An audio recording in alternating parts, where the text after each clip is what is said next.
students at the University of Manchester have occupied 3 university buildings. Students from the UOM rent strike and Manchester Leftist Action have occupied the John Owens building behind me, as well as the Samuel Alexander building and the engineering building.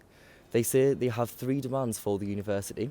That is to support the UCU demands, to listen to the demands of the UOM rent strike, as well as give students a £1,500 rebate on top of their government maintenance loan. Why are you occupying? Because the uni has not been even discussing the demands with us, and so far the only action has been to ignore or to downplay or to threaten us with phone calls and emails saying we get serious consequences and not really saying what they'll actually do, and it's time they actually take us seriously. Why in particular have you chosen these buildings? So you're currently in the Samuel Alexander building. Why is it the Samuel Alexander building, the engineering building and John Owens is being occupied? So there's a lot of people come through Sam Alex and the engineering building, so that's one reason why they're getting occupied, because a lot of people, it's more visible as opposed to some of the smaller buildings. But as far as John Owens, it's very important for the uni. With all the administration officers, it makes it more of a blow, I suppose. Okay. How long are you planning on staying in these buildings? We haven't decided yet. It's indefinite at the moment. How long do you have provisions for? A couple more days I've got food for. But. So how can students support you in this occupation? I suppose coming out, giving us whatever you can, because there'll be people staying for a while, and not crossing the picket lines as well, because as part of the demands for the occupation, we're also saying the uni should give in to the demands for the UCU, so not crossing picket lines for that. I suppose getting involved with the solidarity groups as well. There'll be more information available to how you can help through there.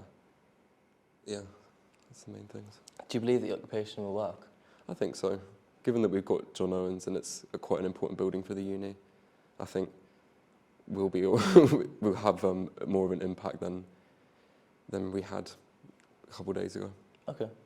The university disputed your claims that 350 people were involved in the current rent strike.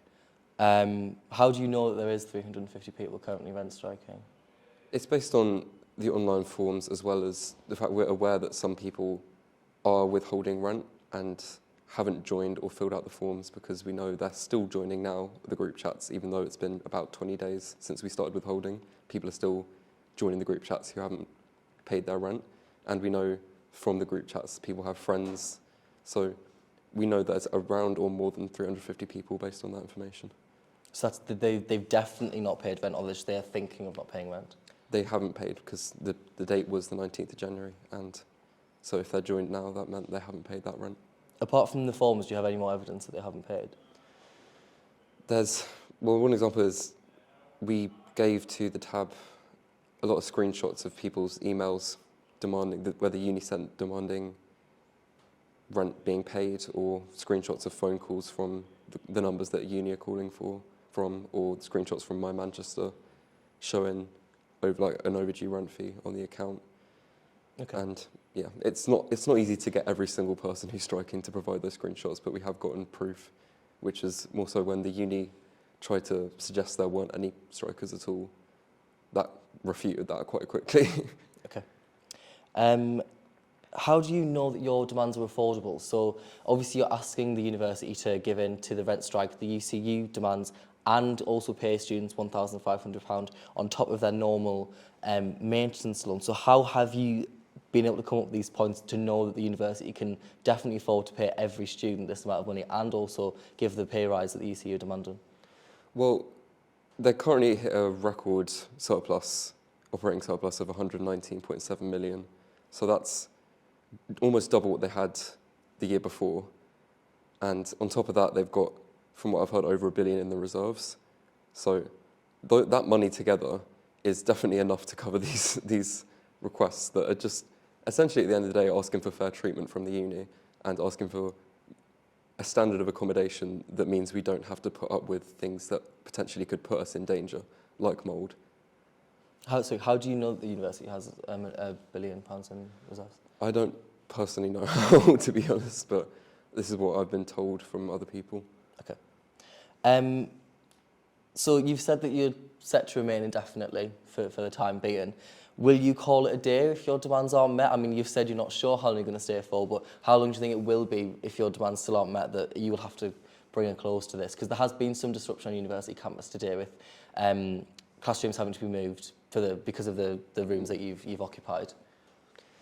Well, I imagine it could go on for multiple weeks, but if then they're still not even negotiating, then there are other escalations that can be taken. So it might have to be called eventually, but it's not something. This is not the end of the rent strike if this doesn't work. Are you prepared to stay for more weeks? I can do. Would you be prepared to stay over Easter? I can do.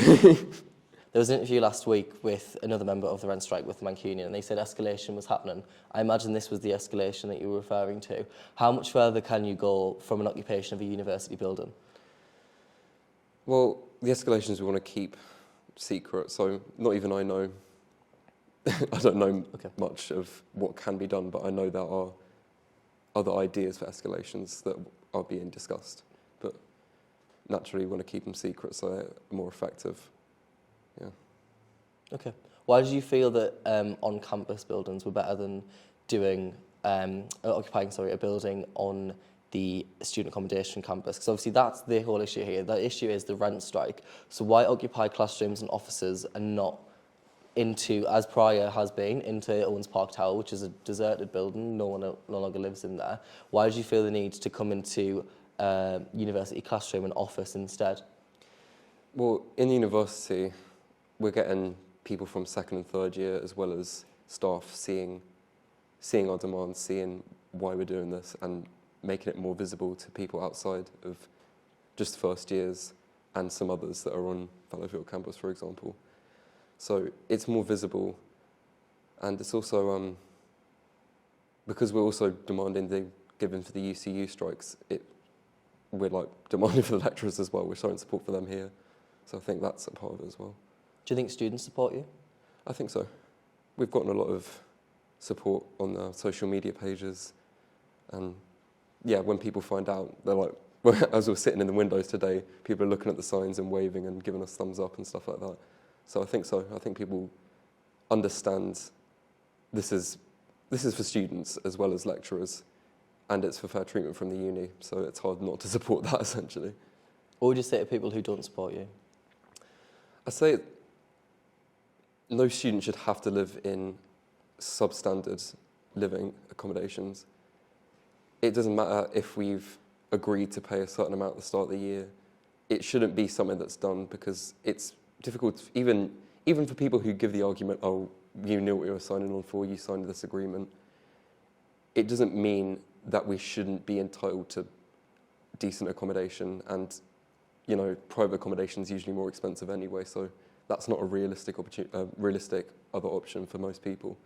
So to suggest that it's unreasonable for us to want to live in like affordable and livable accommodation, I think that's just, you're kidding yourself. And what would you say to the Vice-Chancellor?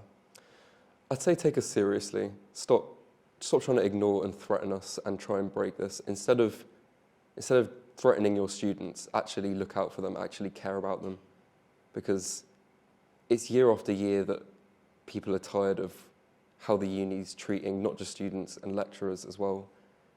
And you're still facing the same discontent amongst a lot of the staff and students. So I think it's on you now to actually own up to all the ways you're failing as a Vice-Chancellor and actually do something serious to help your students and your staff.